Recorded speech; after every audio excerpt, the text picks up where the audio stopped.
Good morning. Last class में जब मैंने स्टार्ट किया था स्ट्रेंथ ऑफ मटेरियल, तो मैंने आपको बताया था कि हम लोगों को क्या क्या करना है। उसी सीक्वेंस में हम लोग आज जो पहला टॉपिक स्टार्ट करेंगे that will B simple stresses,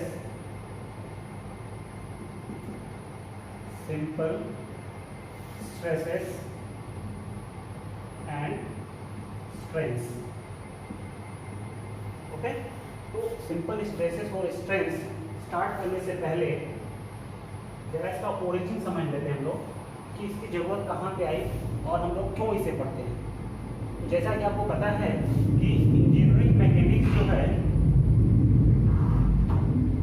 engineering mechanics subject जो होता है that consist of 3 topics, that is statics, dynamics and mechanics of deformable objects।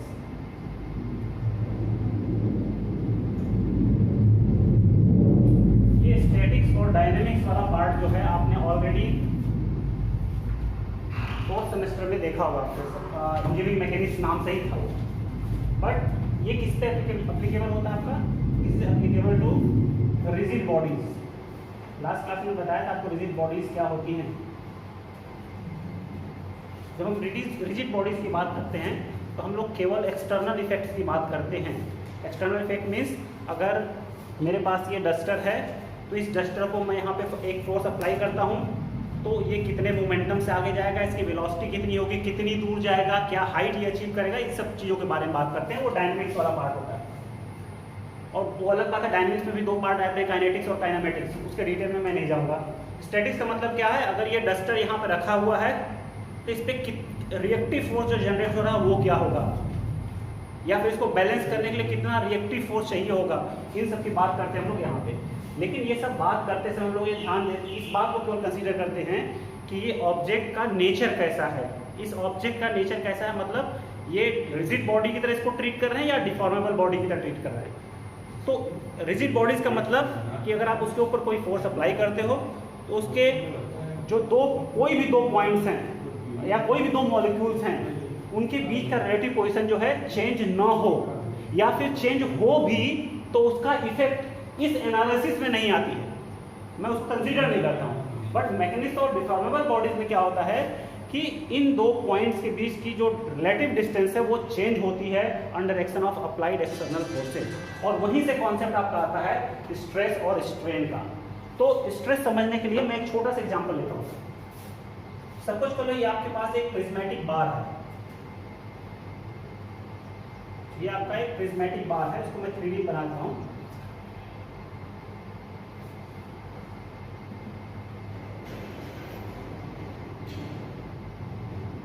ये प्रिज्मेटिक बार है आपके पास। अब मैं इस पे एक एक्सटर्नल फोर्स अप्लाई करता हूँ। एक्सटर्नल फोर्स की वैल्यू क्या है? F। अच्छा, अभी क्या होगा? अगर ये फोर्स अप्लाई कर रहे हैं तो क्या ये ऑब्जेक्ट ये स्टैटिक कंडीशन में है या मोशन में होगा? ऑब्वियसली मोशन में होगा, क्योंकि इसके ऊपर नेट फोर्स जनरेट हो रहा है। और जब भी किसी ऑब्जेक्ट पे नेट फोर्स आता है तो क्या होता है? वो मोशन में चला जाता है। तो यहाँ पर अभी नेट फोर्स, तो अगर मुझे स्टैटिक्स में लेके आना है, इसको स्टैटिक कंडीशन में लेके आना, तो मुझे इसके इक्वल एंड अपोजिट फोर्स लगाना पड़ेगा F। अब ये ऑब्जेक्ट आपका क्या है? स्टैटिक कंडीशन में। लेकिन होगा क्या? ड्यूरिंग द सेम टाइम अभी ये स्टैटिक कंडीशन में है, बट ये जो ऑब्जेक्ट बना हुआ है डिफरेंट मॉलिक्यूल से मिलकर बना हुआ है आपका। तो सपोज करो एक मॉलिक्यूल यहाँ पे है, दूसरा मॉलिक्यूल यहाँ है, तीसरा मॉलिक्यूल यहाँ है, ऐसे ही नंबर ऑफ मॉलिक्यूल्स आपके पास यहाँ पे अवेलेबल है through out the body of the object. उसी के बगल में एक और ऑब्जेक्ट मॉलिक्यूल होगा, ऐसे करके ये सीरीज ऑफ मॉलिक्यूल्स हैं। अब ये मॉलिक्यूल्स जो हैं एक दूसरे से जुड़े हुए हैं थ्रू डिफरेंट केमिकल बॉन्ड्स। ये केमिकल बॉन्ड से ये जुड़े हुए हैं। अब होता क्या है, जब आप एक्सटर्नल फोर्स अप्लाई करते हो तो आप बेसिकली इन मॉलिक्यूल्स को इधर खींच रहे हो और ये वाला फोर्स इस मॉलिक्यूल को इधर खींच रहा है। बट लॉ ऑफ नेचर क्या कहता है कि कोई भी वस्तु अपनी इनिशियल कंडीशन को हमेशा बनाए रखना चाहता है, न्यूटन्स फर्स्ट लॉ। तो अगर आप इसको इसके एक्चुअल पोजीशन से डिस्टर्ब करोगे तो वो उस डिस्टर्बेंस को रेजिस्ट करेगा, और जब उसको रेजिस्ट करेगा तो यहाँ पे एक फोर्स जनरेट होगा। फॉर एग्जाम्पल आपने च्युइंगम, अगर च्युइंगम खाते हो या कोई रस्सी है, रस्सी को ऐसे पकड़ खींचते हो तो रस्सी के जो धागे होते हैं उनमें टेंशन क्रिएट होता है। वो टेंशन इसी वजह से क्रिएट होता है क्योंकि आप जब फोर्स अप्लाई करते हो, external force, tensile force apply करते हो, तो ये वाला फोर्स मॉलिक्यूल्स को अपनी तरफ लेके जाने की कोशिश करता है और इधर वाला फोर्स मॉलिक्यूल को अपनी तरफ लेके जाने की कोशिश करता है। लेकिन मॉलिक्यूल्स के बीच में एक बॉन्ड है और वो बॉन्ड इन दोनों फोर्सेस को रेजिस्ट करता है और इसे हम लोग क्या बोलते हैं, इंटरनल रेजिस्टिव फोर्स बोलते हैं ऑफ एनी ऑब्जेक्ट। और ये इंटरनल रेजिस्टिव फोर्स ही रिस्पॉन्सिबल होता है for the generation of stress inside the object. जैसा कि मैंने पहले बताया था आपको, स्ट्रेस और स्ट्रेन क्या है, ये इंटरनल फिनोमेनन है, जबकि यहाँ पे हम लोग किसकी बात करते हैं, एक्सटर्नल फिनोमेनन की बात करते हैं, मोशन की बात करते हैं, कितनी वेलोसिटी से मूव करेगा ऑब्जेक्ट, कितनी हाइट पे जाएगा ऑब्जेक्ट। लेकिन यहाँ हम किसकी बात कर रहे हैं, इस ऑब्जेक्ट के अंदर क्या हो रहा है, इस ऑब्जेक्ट के अंदर मॉलिक्यूल जो है वो कैसे बिहेव करेंगे, उनके ऊपर कौन से फोर्स लगेंगे, हम उनकी बात कर रहे हैं। तो यहाँ पे जब हम मॉलिक्यूल्स के या किसी ऑब्जेक्ट के इनसाइड, मतलब उसके अंदर के बिहेवियर को चेक करते हैं, वहां हम लोग स्ट्रेंथ ऑफ मटेरियल्स की बात करते हैं या सिंपल स्ट्रेसेस और स्ट्रेंथ्स की बात करते हैं, और इसी से पूरा का पूरा आपका सब्जेक्ट डील होता है। आपको स्ट्रेसेस और स्ट्रेंथ से कॉन्सेप्ट क्लियर है तो इसी के रिलेशन हम लोग आगे बहुत सारे लॉज और रूल्स एंड रेगुलेशन को देखेंगे। तो इतनी बात समझ आ रही है आपको। तो अगर मैं इस ऑब्जेक्ट को, ये 3D ऑब्जेक्ट बना रखा था, मैं इसी ऑब्जेक्ट को अगर 2 डायमेंशन में ड्रॉ करूं, यानी इसका फ्रंट व्यू देखूं, तो कुछ ये ऐसा दिखेगा। अब मैं यहाँ पे क्या कर रहा हूँ, इसको ऐसे कट कर रहा हूँ। जब कट कर रहा हूँ मतलब यहाँ पे इसको कट कर रहा हूँ। तो अगर मैं इन दोनों पार्ट का FBD बनाऊं, यहाँ पे फोर्स लग रहा था F, यहाँ पर भी फोर्स लग रहा था F। और एक बात और समझने की कोशिश करो बेटा, अगर कोई ऑब्जेक्ट, कोई भी body under action of external forces equilibrium में है, रेस्ट में है, तो उसका कोई भी पार्ट, इतना पार्ट कट कर लो, उसका इतना पार्ट कट कर लो, इतना पार्ट कर लो, ये सारे पार्ट जो होंगे वो रेस्ट में होंगे। यानी एज अ होल अगर कोई बॉडी रेस्ट कंडीशन में है तो उसका एक पार्ट अगर आप कट करके देखना चाहते हैं तो वो भी रेस्ट में होगा।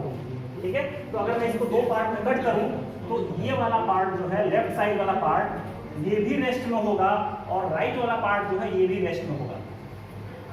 और अगर हम इसका FBD बनाने की कोशिश करें तो बेटा देखो, इस फेस पे एक फोर्स F आ रहा है क्या, जो कि लगा हुआ है वहां पे ऑलरेडी, और इस फेस पे एक फोर्स आ रहा है F। तो अगर इस ऑब्जेक्ट को इक्विलिब्रियम में होना है तो ये बात सबको समझ में आ रही होगी कि यहाँ पे भी एक फोर्स आना चाहिए F, और इसी F को हम लोग क्या बोलते हैं, FR, मतलब रेजिस्टिव फोर्स। और यहाँ पे भी एक रेजिस्टिव फोर्स आएगा, equal Newton third law, FR, और ये इसको हम क्या बोलते हैं, रेजिस्टिव फोर्स। ये रेजिस्टिव फोर्स का मतलब क्या है, जरा फिर से एक बार देखते हैं। तो अगर इसको हम लोग देखें तो यहाँ पे एक मॉलिक्यूल था इस साइड, ऐसे सीरीज ऑफ मॉलिक्यूल्स हैं, और यहाँ पे सीरीज ऑफ मॉलिक्यूल्स हैं। इसको दूसरे कलर से बनाता हूँ ताकि समझने में आसानी है। यहाँ पे सीरीज ऑफ मॉलिक्यूल्स आपके पास हैं, लेफ्ट वाला ब्लैक कलर है, राइट वाला रेड कलर है। तो ब्लैक वाला जो है वो यहाँ पे था और रेड वाला जो है इस पार्ट में है। जब आप फोर्स अप्लाई करते हो तो क्या होगा, ये ब्लैक वाला इसको अपनी तरफ खींचेगा तो ये छोड़ देगा क्या, इसको न्यूटन थर्ड लॉ के अकॉर्डिंग क्या होगा, ये भी अपनी तरफ इसको खींचेगा। सिमिलरली ये वाला मॉलिक्यूल अपनी तरफ खींचेगा, ये इधर जाएगा, ये ऐसे होगा, ये ऐसे आएगा। ये सारे मॉलिक्यूल्स एक दूसरे को अपनी तरफ अट्रैक्ट करेंगे, क्योंकि आप क्या कर रहे हो, उसके इनिशियल पोजीशन को डिस्टर्ब करने की कोशिश कर रहे हो, और उसको डिस्टर्ब नहीं होना चाहता है। होगा कि ये सारे रेजिस्टिव फोर्सेस मिलके इसको अपोज कर रहे हैं। यानी यहाँ पे जो रेजिस्टिव फोर्स आएगा FR, that will be equal to F। और अगर यहाँ पे F फोर्स जनरेट हो रहा है तो न्यूटन थर्ड लॉ क्या कहता है, equal and opposite reaction, action reaction law जो है आपका। तो यहाँ पे भी क्या होगा, FR जनरेट होगा, जिसको F के बराबर हम मानेंगे। तो ये जो बॉडी के अंदर रेजिस्टिव फोर्स जनरेट हो रहे हैं, इन्हीं की वजह से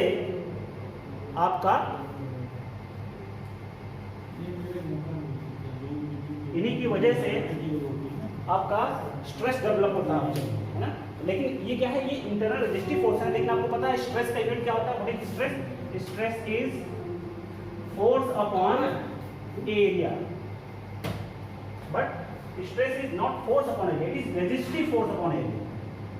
Resistive force upon area. Area is what? Area is cross sectional area.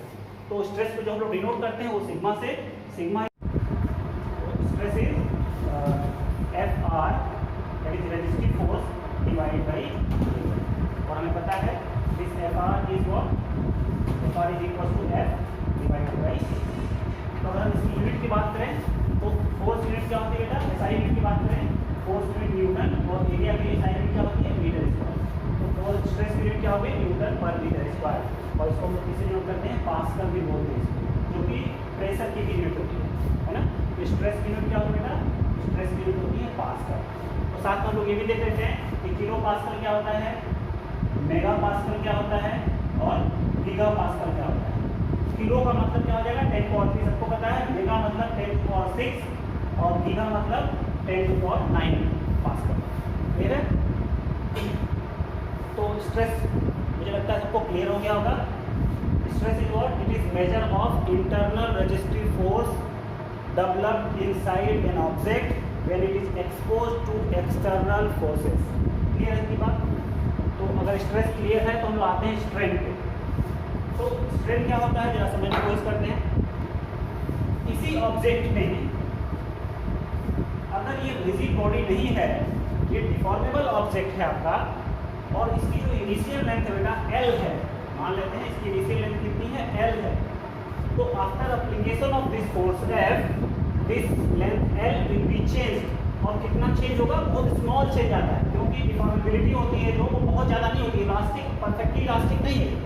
ये डिफॉर्मेबल ऑब्जेक्ट है, लेकिन जो डिफॉर्मेबल ऑब्जेक्ट है लेकिन स्ट्रक्चरल कंपोनेंट या मशीन कंपोनेंट जो होते हैं बहुत ज़्यादा डिफॉर्मेबल नहीं होते, वो इतने डिफॉर्मेबल होते हैं कि जो आपको दिखेगा भी नहीं।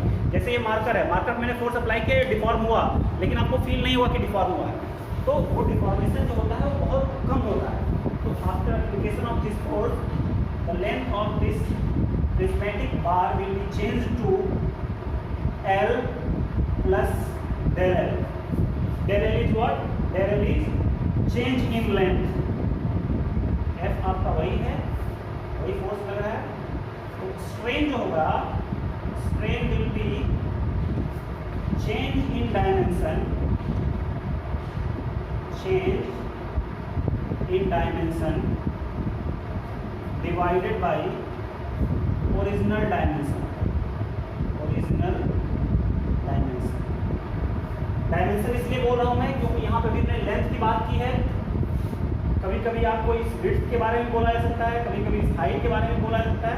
तो अभी हम लोग पॉइजन्स रेशियो की जब बात करेंगे तो हम लोग देखेंगे इसका कंसीडरेशन कैसे करेंगे। तो अभी फिलहाल हम लोग एक डायमेंशन की बात करें जो कि लेंथ है। तो under application of this force change in length is del L, मतलब change in dimension is delta L, और जो ओरिजिनल डायमेंशन है वो L है। तो स्ट्रेन जो होगा that will B del L upon L, और ये यूनिट लेस क्वांटिटी होती है क्योंकि आप देखो इसके न्यूमरेटर में भी L है मतलब लेंथ है, और डिनोमिनेटर में भी लेंथ है। तो दोनों की यूनिट क्या होती है, metre, metre metre cancel out, और इसकी कोई भी यूनिट नहीं होती है। इसको हम लोग डिनोट करते हैं जनरली स्मॉल e से, यानी small e equals to del L upon L। ठीक है, क्लियर बेटा। तो आप देख पा रहे हो कि जो भी हम लोग यहाँ बात कर रहे हैं, हमने दो पॉइंट्स में बात करी है केवल अभी तक। स्ट्रेस के बारे में बात किया है और स्ट्रेन के बारे में बात किया है, और आप ये देख पा रहे हो कि स्ट्रेस और स्ट्रेन दोनों इंटरनल फेनोमेनन है ऑब्जेक्ट के। स्ट्रेस क्यों डेवलप हो रहा है, मॉलिक्यूल्स एक दूसरे से दूर जा रहे होंगे या पास आ रहे हो रहे होंगे, डिपेंडिंग ऑन कि आपने फोर्स कैसा अप्लाई कर रखा है। अगर टेंसाइल फोर्स अप्लाई कर रहे होगे तो मॉलिक्यूल्स दूर जाएंगे, कंप्रेसिव फोर्स अप्लाई करोगे तो मॉलिक्यूल्स क्या होंगे, पास आ रहे होंगे। लेकिन उसको क्या करेंगे, वो मॉलिक्यूल्स जो है उसको अपोज करेंगे, और उस अपोज करने के नेचर की वजह से वहाँ पे एक रेजिस्टिव फोर्स डेवलप होता है जो अप्लाइड फोर्स के अपोजिट होता है। क्लियर है। तो आप देख पा रहे हो कि ये स्ट्रेस जो है रेजिस्टिव फोर्स को डिनोट कर रहा है, और जो आपका स्ट्रेन है वो इन मॉलिक्यूल्स की जो कॉम्पैक्टनेस है, यानी कि अगर ये डिफरेंट मॉलिक्यूल्स ऐसे अरेंज्ड हैं तो under application of these forces ये मॉलिक्यूल्स एक दूसरे से थोड़ा थोड़ा दूर जाएंगे, और उनका दूर जाना ही रेस्पॉन्सिबल है इस del L के लिए। तो आप देख पा रहे हो यहाँ पे जो स्ट्रेन जो है ये भी इंटरनल फिनोमेना नहीं है, यानी मॉलिक्यूलर बिहेवियर पे डिपेंड कर रहा है।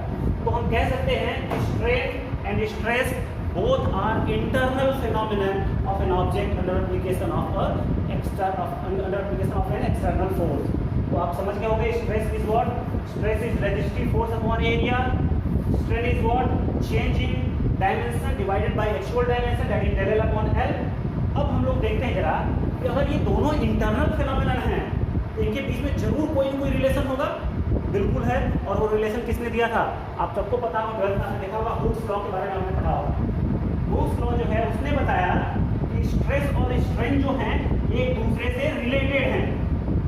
अच्छा, परफेक्ट रिलेशन किसी को नहीं पता स्ट्रेस और स्ट्रेन के बीच में, लेकिन अंडर सर्टेन लिमिट स्ट्रेस और स्ट्रेन जो होते हैं एक दूसरे से रिलेटेड होते हैं। वही बात किसने करी? हुक्स लॉ, हुक्स ने कही। हुक ने बताया था कि stress is directly proportional to strain, लेकिन उन्होंने कंडीशन एक इम्पोज किया, और वो कंडीशन क्या था? Up to elastic limit, up to elastic limit, यानी इलास्टिक लिमिट के बाद ये रिलेशन वैलिड नहीं है। उसके बाद अगर आपको स्टडी करनी है तो आपको रियोलॉजिकल मॉडल्स के बारे में बात करना होगा, वो आपके हायर स्टडीज में जाएगा। जब एडवांस स्ट्रेंथ ऑफ मेथड पढ़ोगे तो आप रियोलॉजिकल मॉडल्स के बारे में पढ़ोगे, लेकिन फिलहाल जो हमारा सिलेबस है वो इलास्टिक लिमिट तक ही हम लोग इसको कंस्ट्रेन करेंगे। तो क्या हुआ? Stress is directly proportional to strain, और अगर हम इस प्रोपोर्शनलिटी को हटाएं तो you will get in a constant जिसको हम लोग बोलते हैं E, capital E, and this capital E is what? It is Young's modulus, Young's modulus of elasticity, elasticity. और आप देख पा रहे हो there is a linear relationship between stress and strain. अगर मैं इसको देखूं, अगर ये y वेरिएबल है और ये आपका E जो है स्लोप की तरह है, और ये E जो है आपका एक दूसरा वेरिएबल है, क्योंकि स्ट्रेस और स्ट्रेन जो है वो दे आर वेरिएबल्स, बट ये जो प्रोपोर्शनलिटी कांस्टेंट है ये फिक्स्ड है। दैट मीन्स कोई भी मटेरियल आपके पास है, XYZ कोई भी मटेरियल है, माइल्ड स्टील है, कास्ट आयरन है, XYZ कोई भी मटेरियल आपके पास है, उसका जो यंग्स मॉडुलस है वो फिक्स्ड होता है अंडर अ पर्टिकुलर कंडीशन। तो E is what? E is property of material, जिसको हम लोग यंग्स मॉडुलस ऑफ इलास्टिसिटी बोलते हैं। ठीक है, और देखिए यहाँ पे एक लीनियर रिलेशनशिप है किसी बीच में, स्ट्रेस और स्ट्रेन के बीच में, up to what? Elastic limit. शायद आपने मैकेनिक्स की क्लास करी होगी तो आपने देखा होगा, ये आपने कर्व देखा होगा माइल्ड स्टील के लिए, ये किसके लिए था? डक्टाइल मटेरियल के लिए, और डक्टाइल मटेरियल का एक स्पेशल केस था माइल्ड स्टील। और आपने एक और कर्व देखा होगा जो कि स्टिक था ऐसे, ये किसके लिए था? कास्ट आयरन के लिए होता है। तो ये जो स्लोप है बेटा, यही क्या कहता है? यही यंग्स मॉडुलस ऑफ इलास्टिसिटी होता है। यानी जब तक ये प्रोपोर्शनलिटी लिमिट है, इस केस में क्या होता है? प्रोपोर्शनलिटी एंड तक होती है, लेकिन इस केस में इसके बाद इसका बिहेवियर, यहाँ तक तो ये लीनियर रिलेशनशिप इनके बीच में होती है, लेकिन इसके बाद इनका बिहेवियर जो होता है एब्रप्ट हो जाता है। आपको पता है इसको हम लोग प्रोपोर्शनलिटी लिमिट बोलते हैं, इसको इलास्टिक लिमिट बोलते हैं। इसके बाद यहाँ पे आपका अपर एंड, लोअर एंड, देन यहाँ पर अल्टीमेट, देन इसके बाद यहाँ पे फ्रैक्चर पॉइंट होता है। और आपके जो ब्रिटल मटेरियल होता है उसमें सीधे फ्रैक्चर पॉइंट होता है। इलास्टिक लिमिट के बाद सीधे आपका क्या होता है? फ्रैक्चर पॉइंट होता है। लेकिन इनका कर्व होता है स्टीप होता है, यानी यंग्स मॉडुलस की वैल्यू जो होती है कास्ट आयरन की ज़्यादा होती है compare to mild steel.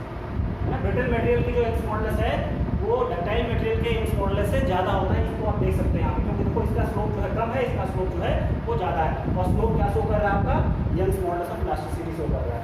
Clear है? तो ये रिलेशन है आपका स्ट्रेस और स्ट्रेन के बीच में। ठीक है, लेकिन एक बात ध्यान रखिए आप, ये जो रिलेशन है वो एक पर्टिकुलर डायरेक्शन में है। आप देखो स्ट्रेस भी एक पर्टिकुलर डायरेक्शन में था और स्ट्रेन दूसरी डायरेक्शन में था।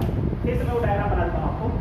अब देखो बेटा, यहाँ पे आपने फोर्स अप्लाई किया था ऐसे, स्ट्रेस रेजिस्टिव फोर्स कैसे हो रहा था ऐसे, और लेंथ भी किधर है? इसी डायरेक्शन में है। मतलब अगर मैं इसको x डायरेक्शन बोलूँ, इसको y डायरेक्शन बोलूँ, तो आप देख पा रहे हो स्ट्रेस भी किधर है? x के डायरेक्शन में है, और डेल्टा L भी किधर है? x के डायरेक्शन में है। यानी कि अगर सिग्मा x है, अगर ये this is stress in x direction, then this will be strain in x direction. और सिमिलरली अगर y डायरेक्शन आपको निकालना होगा, then sigma y will be what? E into sigma y, अगर फोर्स आपका y डायरेक्शन लग रहा हो। लेकिन क्या होगा अगर ये फोर्स लग रहा हो x डायरेक्शन में, लेकिन आपको डिफॉर्मेशन देखना है किधर? उसके लेटरल डायमेंशन में, दैट इज वाई और जेड डायरेक्शन में। फिर वहीं से कॉन्सेप्ट आता है जिसको हम लोग पॉइजनस रेशियो। अब इसके आगे जो है हम लोग नेक्स्ट क्लास में डिस्कस करेंगे, जिसमें हम पॉइजनस रेशियो के बारे में बात करेंगे और उससे रिलेटेड कुछ और न्यूमेरिकल्स और कुछ